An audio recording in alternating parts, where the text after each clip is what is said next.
por parte de ello lo coordina la Consejería Presidencial para los Derechos Humanos.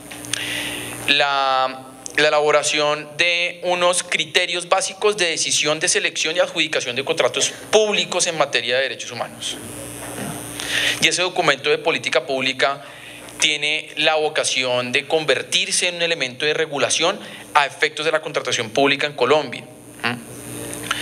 Y lo segundo, que tiene que ver con una entidad en particular, que es Colombia Compra Eficiente, hace referencia a la adaptación de los sistemas públicos de compra contemporáneos, con el fin de que todos los proveedores del Estado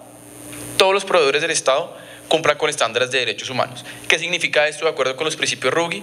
Que tenga una declaración abierta en favor de los derechos humanos en su operación, y no solo ellos, sino que tenga una vía de diligencia. Quedan identificados si, por ejemplo, con su actividad se pueden desconocer los derechos de los niños a través del trabajo infantil, que, por ejemplo, se esté garantizando el acceso al agua en algunos escenarios, que no se vean involucrados en asuntos ya mucho más graves, como por ejemplo la financiación o apoyo a grupos armados al margen de la ley, etcétera, etcétera.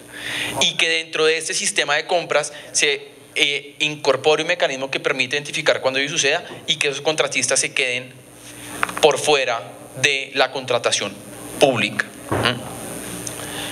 Quiero hacerle referencia ya de manera muy puntual a lo que al trabajo del ICAR, el International Corporate Accountability Round the Table, que es una organización no gubernamental que ha venido trabajando este tema y que hace referencia a cómo en distintas etapas de naturaleza contractual se pueden hacer identificaciones en materia de derechos humanos y cómo se pueden adoptar unas medidas por parte del Estado con el fin de evitar precisamente promover a violadores de derechos humanos a través del sistema de contratación. Lo primero es la determinación de las necesidades y términos contractuales. Cuando nosotros nos sentamos a hacer unos pliegos de condiciones o a revisar si necesitamos cierta contratación, deberíamos como Estado estar revisando si en ese sector hay susceptibilidad de haber violaciones de derechos humanos. Me explico, ciertos sectores donde de pronto por la actividad, de pronto por el tipo de operación que tienen las empresas, pues puede llevar a haber mayor susceptibilidad que haya violaciones de derechos humanos. El sector seguridad es uno de ellos, de hecho. Entonces allí puede haber mayor posibilidad o no, y yo tengo que medir ello. ¿Cuáles son el respeto a los derechos humanos que le estoy exigiendo precisamente a ese contratista? Y reitero, por ejemplo, lo que hacen las compañías del sector minero energético en materia de los contratistas de seguridad. Usted no me puede tener una sola mancha. Una sola mancha. Y como abogado en mis vidas pasadas antes de la Defensoría del Pueblo, les puedo asegurar que vi caer contratos de 10, 12, 15 millones de dólares porque la empresa de seguridad tenía una denuncia aquí o allá por un maltrato o una bala mal disparada. En la solicitud de propuestas, la determinación del riesgo específico en materia de derechos humanos, notificarle al contratante. No, es que yo a usted lo voy a contratar, estoy adjudicando un pozo petrolero en El Meta, en Casanare, en Arauca. Y decir a ese contratista, oiga, usted va a ejecutar este contrato, pero pilas que es que en ese contrato, en las condiciones de operación donde usted va a estar operando, hay unos riesgos de derechos humanos específicos. Y téngalos en cuenta. Y ser no solo honesto, sino preciso en cuáles son esos riesgos. Cuáles son las características sociales, etcétera, etcétera. ¿Por qué? Porque si yo no le digo al contratista pasado mañana, ¿cómo le va a exigir? ¿Cómo voy a llamarlo al cumplimiento de los derechos humanos si no fui claro en cuáles eran esos riesgos? Y claro, eso ya le indica al contratista que tiene que tener una carga superior en materia de debida diligencia. Ok, ¿cómo yo voy a operar en un contexto complejo y el territorio nacional, de donde muchos de ustedes vienen, en buena parte del territorio, el territorio tiene estas complejidades? La evaluación de propuestas y la capacidad del contratista. ¿Yo qué le pido al contratista entonces? Yo lo pongo en los pliegos, pero entonces ¿qué le pido al contratista? Yo cuando me siento a revisar los distintos proponentes, ¿qué es lo que yo estoy comparando? Y los principios Ruggie ya nos dan varias herramientas. Lo primero, usted tiene una política de derechos humanos. ¿Cuáles son los mecanismos que tiene dentro de su sistema de gestión para controlar esto? ¿Qué herramientas está implementando? ¿Cómo le hace seguimiento? ¿Cómo hizo su debida diligencia? Todos estos elementos permitirían a la contratación pública poder incorporar de manera no solo valorativa, sino eficiente al momento de la selección estas herramientas a efectos de valorar la capacidad del contratista en materia de derechos humanos. Y eso tiene que ver precisamente en la adjudicación del contrato, ¿sí? ¿Qué le estoy solicitando yo al contratista? Y ya mencionábamos pues algunos de los elementos que podemos solicitar. Y naturalmente, el contrato empieza hoy, pero el contrato es un instrumento vivo.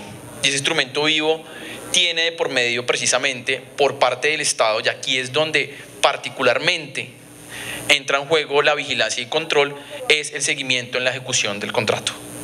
El seguimiento en la ejecución del contrato no solo en términos administrativos, no solo en términos económicos, sino el seguimiento en la ejecución del contrato desde la perspectiva de derechos humanos. ¿Qué medidas, qué herramientas tengo? ¿Sí? ¿Qué posibilidades tienen las entidades públicas para responder ante una evidencia de violación de derechos humanos? Si desde la Contraloría encontramos, por ejemplo, una Contraloría departamental o distrital encuentra que un contratista está incumpliendo con X o Y, o que el contratista está siendo señalado de asuntos que han sucedido en nuestro país, siendo señalado de haber participado en un acto atentatorio de los derechos humanos, directa o indirectamente como cómplice. ¿Qué herramientas tenemos? Y en ello hay mucho por trabajar. En ello hay mucho por trabajar. Estos debates, y me aprecia mucho que estén todos aquí, pero especialmente los colegas del Ministerio de Defensa, porque ese tipo de debates son los retos de derechos humanos que nos va a implicar precisamente el posconflicto. Intentando acabar con la guerra, acabar con el conflicto, ha impedido que este tipo de debate se visibilice. La entrada precisamente, o mejor, la salida de ciertos actores armados va a hacer que este tipo de conflictos o que este tipo de perspectivas en materia de derechos humanos, que son ya mucho más refinadas, pero que también involucran no solo al sector Fuerzas Armadas, sino al Estado en general, no solo tomen visibilización, sino que nos va a dar la tranquilidad. La ausencia del conflicto armado nos va a dar la tranquilidad de poder pensarnos de cómo hacer precisamente este tipo de políticas que incorporen derechos humanos no solo en lo evidente, que es como por ejemplo la actividad de la fuerza pública, no solo en lo evidente, que es lo que tiene que ver con el ofrecimiento de servicios básicos como la educación, la salud, la vivienda, la alimentación, sino en procesos sumamente técnicos donde pareciese estar alejados, como es el de la contratación pública, como ha venido haciendo, por ejemplo, y donde se encontraba alejado y donde hoy se encuentra mucho más cercano en el entorno operativo empresarial. En este caso, fíjense que inclusive cuando el Estado les mostraba, el Estado sale de compras, el Estado está fungiendo como un actor más económico, está fungiendo como un empresario, con unas reglas especiales, utilizando el patrimonio público, etcétera, etcétera, pero al final está ejerciendo como un actor comercial. Y precisamente por ello los principios rectores incorporan estas directrices no solo para el sector privado, sino también para el sector público. No solo para dar ejemplo, sino para que el sector público sea el primero en decir: yo no financio violadores de derechos humanos, como no financio, mencionaba la directora de la OIAF, narcotraficantes, a través de mi sistema de contratación. Esto se viene moviendo. Recuerden que hay una reforma de la Ley 80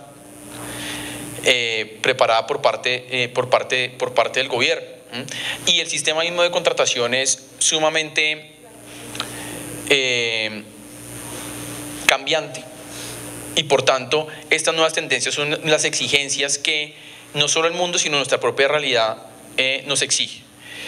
Quería precisamente presentarles este escenario que tiene una perspectiva, si se quiere, algo distinta a lo que tiene que ver con la vigilancia y control, que usualmente se centra en lo financiero administrativo, como es su labor y como su alcance hoy, pero hoy hay unos alcances novedosos en materia de ese proceso de vigilancia y control, y precisamente no solo en materia de anticorrupción, sino en materia de contratación pública. El eje o la perspectiva de derechos humanos se convierte hoy por hoy cada vez más en un elemento a tener en cuenta precisamente en estos procesos, y es una invitación que desde la Defensoría del Pueblo queremos no solo hacerles, sino algo en lo que vamos a estar trabajando durante los próximos años.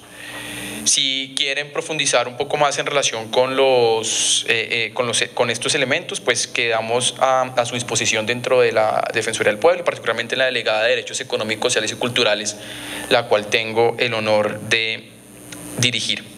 Muchas gracias y espero pues que hayan tenido una muy buena jornada el día de hoy.